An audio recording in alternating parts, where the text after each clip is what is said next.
નમસ્કાર વિદ્યાર્થી મિત્રો, પોર્શનને આગળ વધારીએ। 5.2 જે ટોપિક છે માનવ સંસાધન સંચાલનના ભાગ તરીકે કર્મચારી વ્યવસ્થા, જે આપણા સિલેબસમાંથી લેફ્ટ કરેલ છે મિત્રો, એટલે એને આપણે સ્કીપ કરીએ છીએ। ત્યાર પછીનો ટોપિક જે છે એને આપણે કન્ટિન્યુ કરશું। 5.3 કર્મચારી વ્યવસ્થાની પ્રક્રિયા, પ્રોસેસ ઓફ સ્ટાફિંગ। તમારા યુનિટની અંદર કેવા કર્મચારીઓને તમે ભરશો અને એને તમારા યુનિટની અંદર લઈ આવવા માટે એની ભરતી કરવા માટેની પ્રક્રિયા કેવી હશે એ આપણે અહીંયા જોવાનું છે। શરૂઆત કરીએ। એક ઉદ્યોગપતિના જણાવ્યા અનુસાર સારો, અનુભવી, કલ્પનાશીલ અને પ્રામાણિક કર્મચારી એ ધંધાકીય મિલકત સમાન છે। શું કહેવા માગે છે કે તમારો કર્મચારી જે છે એની અંદર જણાવેલા ઉપરના તમામ ગુણ હોય તો તમારા માટે એક મિલકત, એક સંપત્તિ સમાન છે। ધંધાકીય એકમની શરૂઆતથી કર્મચારીઓની ભરતીનું કાર્ય મહત્ત્વનું બની જાય છે। કોઈપણ પ્રકારની લાગવગ, ભ્રષ્ટાચાર કે સગાવાદને છોડી તટસ્થ રીતે યોગ્ય લાયકાત, કૌશલ્ય, જ્ઞાન ધરાવતા અને નિષ્ઠાવાન વ્યક્તિઓ કર્મચારી તરીકે ભરતી કરવી જોઈએ।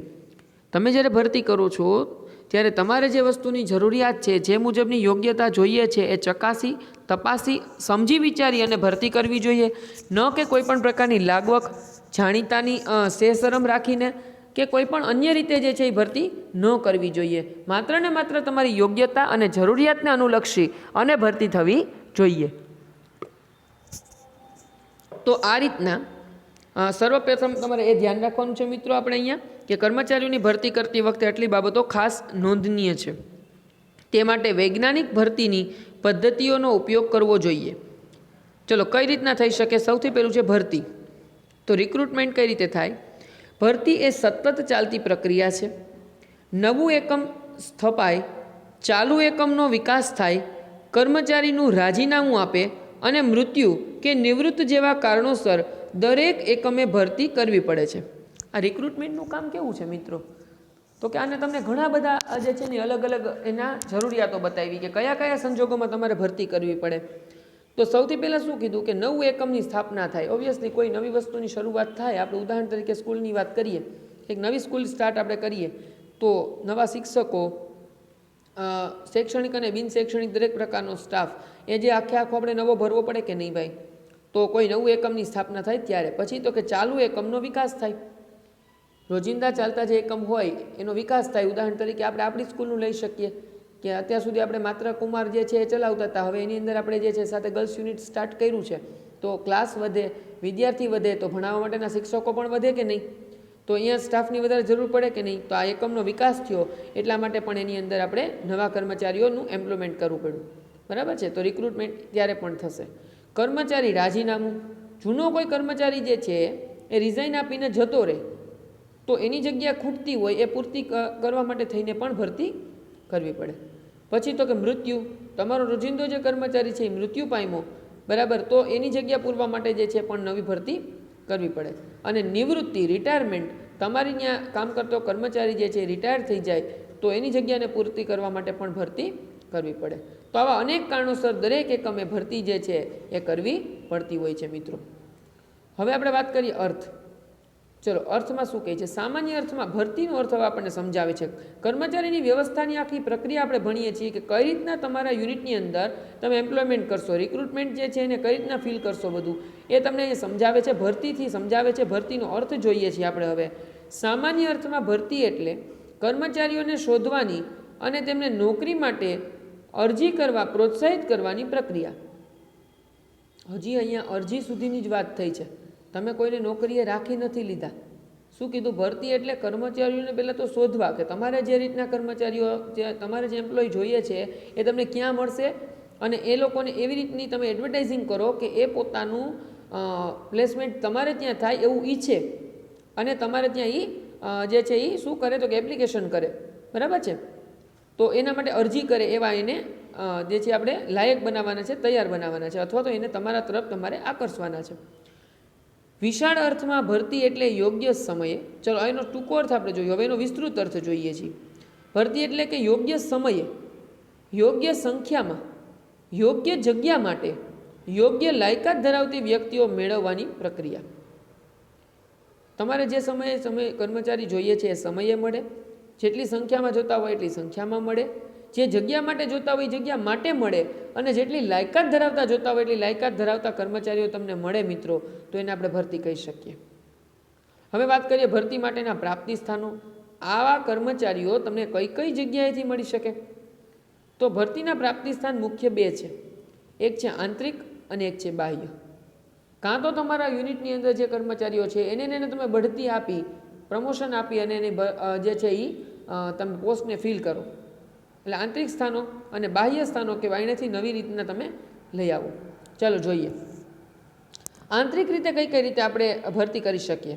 તો કે જે સ્થાન ખાલી થયું છે એની નીચે રહેલો જે કર્મચારી એના પછીનો નેક્સ્ટ 2 આવતો હોય છે એની બઢતી કરી, એનું પ્રમોશન કરી અને તમે આ જગ્યાને પૂર્તિ કરી શકો. બદલી કરીને જે કર્મચારીની અહીંયા જરૂર નથી અને બીજી જગ્યાએની જગ્યા ખાલી પડે છે તો એને બદલી કરી અને તમે જે છે એ ભરતી કરી શકો. હા, એ જવા ત્યાં તૈયાર હોવો જોઈએ.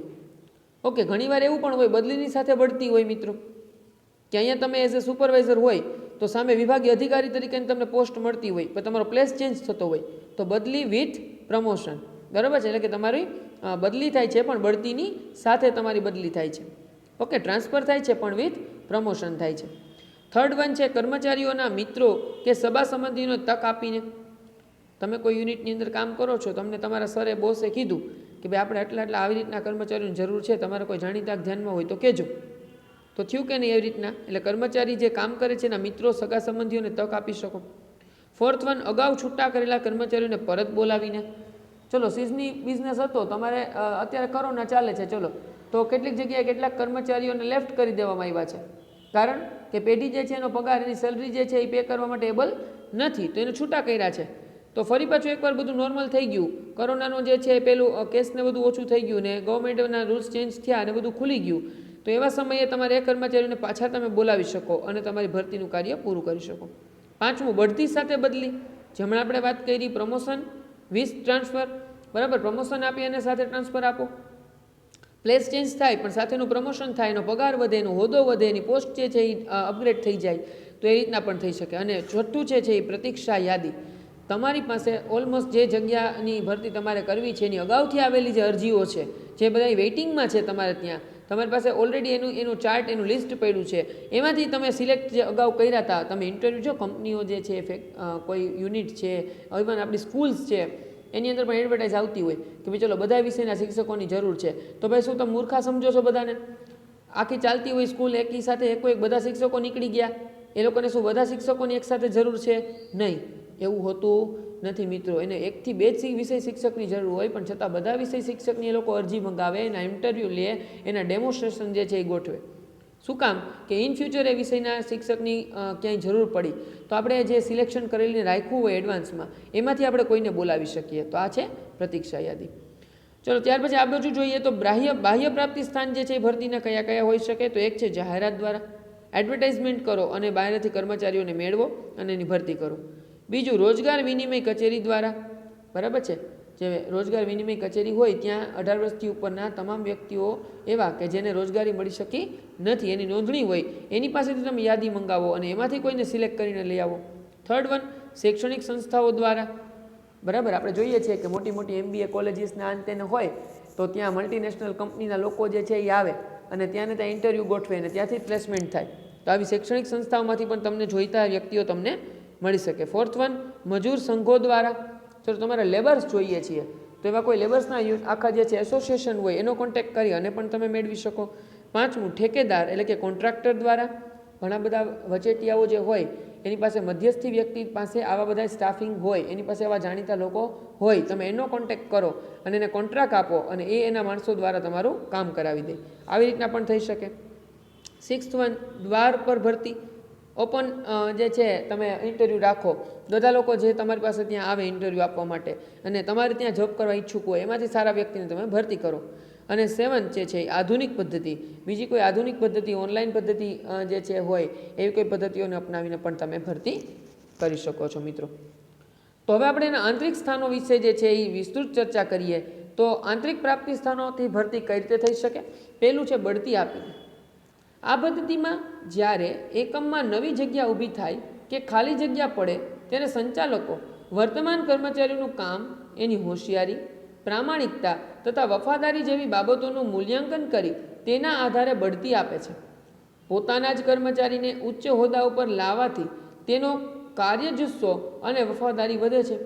એકચ્યુઅલમાં જે વ્યક્તિ તમારા યુનિટમાં લાંબા સમયથી ઓલરેડી કામ કરે છે, તમારી પદ્ધતિ નિયમોથી વાકેફ છે, એને તમે બઢતી આપો, પ્રમોશન આપો, તો એક એ સારી લાગણી પણ ઉત્પન્ન થશે, એનો કાર્યજુસ્સો પણ વધશે, એની વફાદારી જે છે તમારા પેઢી પ્રત્યે, તમારા પ્રત્યેની એ પણ વધશે. બઢતીના કારણે કર્મચારીનો પગાર, હોદ્દો, સત્તા અને જવાબદારીમાં વધારો થાય છે. બઢતીથી ખાલી વ્યક્તિનો હોદ્દો નથી વધતો મિત્રો, બઢતીના કારણે કર્મચારીનો પગાર પણ વધે, એનો હોદ્દો પણ વધે, એની સત્તાઓ, ઓથોરિટીઝ જે એ પણ વધે, અને એની રિસ્પોન્સિબિલિટીઝ જે હોય એમાં પણ ઇન્ક્રીમેન્ટ થાય, એમાં પણ ઇન્ક્રીઝ થાય છે, વધારો થાય છે. પછી વાત કરીએ બદલી કરીને. એકમના એક વિભાગમાં કર્મચારી અછત હોય તેવા સંજોગોમાં એકમના જ અન્ય વિભાગમાં જરૂર કરતાં વધારે કર્મચારી હોય ત્યારે વધારાના કર્મચારીઓની લાયકાત ધ્યાનમાં રાખી અને યોગ્ય જગ્યાએ બદલી કરી કર્મચારીઓની અછત દૂર કરી શકાય છે. ઓકે, કે ભાઈ ચલો પ્રોડક્શન ડિપાર્ટમેન્ટમાં વધારે અત્યારે લેબર્સ છે અને પેકિંગ ડિપાર્ટમેન્ટમાં લેબર્સ ઘટે છે, તો અહીંયા જે વધારાના છે એને ત્યાં ટ્રાન્સફર કરી દો ટાઈમ લિમિટ પીરિયડ પૂરતા, તો પણ એ અમુક સમય પૂરતોનો જે તમારા કર્મચારીની જે જરૂરિયાત હતી એ પ્રશ્ન સોલ્વ થશે. પછી કર્મચારીઓના મિત્રો કે સગા સંબંધીઓને તક આપીને એકમમાં ખાલી પડતી જગ્યાઓ ભરવા માટે વર્તમાન કર્મચારીઓને માહિતી આપવામાં આવે છે. યોગ્ય લાયકાત ધરાવતા તેમના સગા કે મિત્રોને ભલામણ કરવા જણાવવામાં આવે છે. તેઓ પાસેથી અરજી મેળવી ભરતી કરવામાં આવે છે. પોતાના સગા કે મિત્રોને ભરતીમાં સહભાગી થવાની તક મળવાથી વર્તમાન કર્મચારીઓનો ઉત્સાહ અને ધગશ વધે છે અને તેઓ ગર્વની લાગણી પણ અનુભવતા હોય છે કે ભાઈ ચલો એક વિષય શિક્ષકની જરૂર છે, તો આપણને જે પ્રિન્સિપાલ હોય એમ કહે અમને સ્ટાફને કે ભાઈ આપણે આ વિષયના શિક્ષકની જરૂર છે, તમારા ધ્યાનમાં કોઈ સારું હોય તો તેડતા આવજો. તો જાણીતા સગાવાલા મિત્રોમાંથી કોઈને આપણે લઈ આવીએ અને વ્યક્તિ યોગ્ય લાયકાત ધરાવતો હોય એને રાખે, તો આપણને પણ એમ થાય ને કે ભાઈ જો મારા જાણીતા વ્યક્તિને રાખ્યો, બરાબર, એને જોબ મળી, તો આ રીતના એકબીજાના સંબંધો વધારે ગાઢ બનશે. પછી અગાઉ છૂટા કરેલા કર્મચારીઓને પરત બોલાવીને ભૂતકાળમાં જે કર્મચારીઓ એકમમાં કામ કરતા હતા તેમને કોઈ કારણસર છૂટા કરવા પડ્યા હોય અથવા પોતાની મરજીથી અન્ય એકમમાં જોડાયા હોય તેમાંથી સંચાલકો અનુભવી, જ્ઞાન ધરાવતા અને કાર્યદક્ષ કર્મચારીઓને પરત બોલાવી અને ભરતી કરી શકે છે. ચલો સારા કર્મચારીઓ કોઈ કારણોસર નીકળી ગયા છે, જરૂરી સંજોગો અનુસાર, અનિવાર્ય સંજોગો અનુસાર વયા ગયા છે અથવા તો બીજે જોડાઈ ગયા છે, તો ફરી પાછા એકવાર તમારા યુનિટમાં તમે એને લઈ આવો અને તમારી ભરતી પ્રક્રિયાને પૂર્ણ કરો. બઢતી સાથે બદલી. આ પદ્ધતિમાં એકમના હાલના કર્મચારીને આ જ સંચાલન હેઠળ અન્ય સ્થળે ચાલતા એકમમાં કર્મચારીને કાર્યક્ષમતા, વફાદારી, અનુભવને ધ્યાનમાં રાખીને બઢતી આપે સાથે બદલી કરવામાં આવે. દાખલા તરીકે મનપસંદ શહેરમાં કે વતનની નજીક બઢતી સાથે બદલી કરવામાં આવે. આથી કર્મચારીના કાર્યજુસ્સો અને ઉત્સાહમાં વધારો થાય છે. એ વ્યક્તિ જેનો વતની છે એના નજીકના એરિયામાં એને તમે બદલી કરી આપો છો સાથે વિથ પ્રમોશન, એટલે કે એનો હોદ્દો, એની સત્તા, પગાર અને જવાબદારી બધામાં વધારો કરો છો અને સાથે એને બદલી પણ આપો છો એના મનગમતા સ્થળે, તો એના ઉત્સાહમાં, એના જુસ્સામાં બહુ ખૂબ વધારો થશે. પ્રતીક્ષા યાદી. ભૂતકાળમાં જાહેરાત આપીને ભરતી કરવામાં આવી હોય ત્યારે જરૂર કરતાં વધારે ઉમેદવારો પસંદ કરી અને જરૂરિયાત મુજબના ઉમેદવારોની ભરતી કરી હોય, વધારાના ઉમેદવારોની એક યાદી તૈયાર કરી ફરીથી જે છે રાખવામાં આવ્યા હોય છે અથવા તો સ્ટોર કર્યા હોય છે, જેને આપણે પ્રતીક્ષા યાદી કહીએ છીએ. તો આ રીતના પ્રતીક્ષા યાદી પણ તૈયાર કરી શકાય. આ યાદી ભવિષ્યમાં ભરતી માટે ઉપયોગમાં લેવામાં આવે છે. ઇન ફ્યુચર તમારે જ્યારે પ્લેસમેન્ટ એ લોકોનું કરવાનું હોય, તમારે જ્યારે રિક્રુટમેન્ટ હોય ત્યારે તમે એને બોલાવી શકો અને એમાંથી સિલેક્શન કરી અને તમે એક વખત તમારી ભરતી પૂર્ણ કરી શકો, જેના કારણે ફરીથી ભરતી પ્રક્રિયા કરવી પડતી નથી.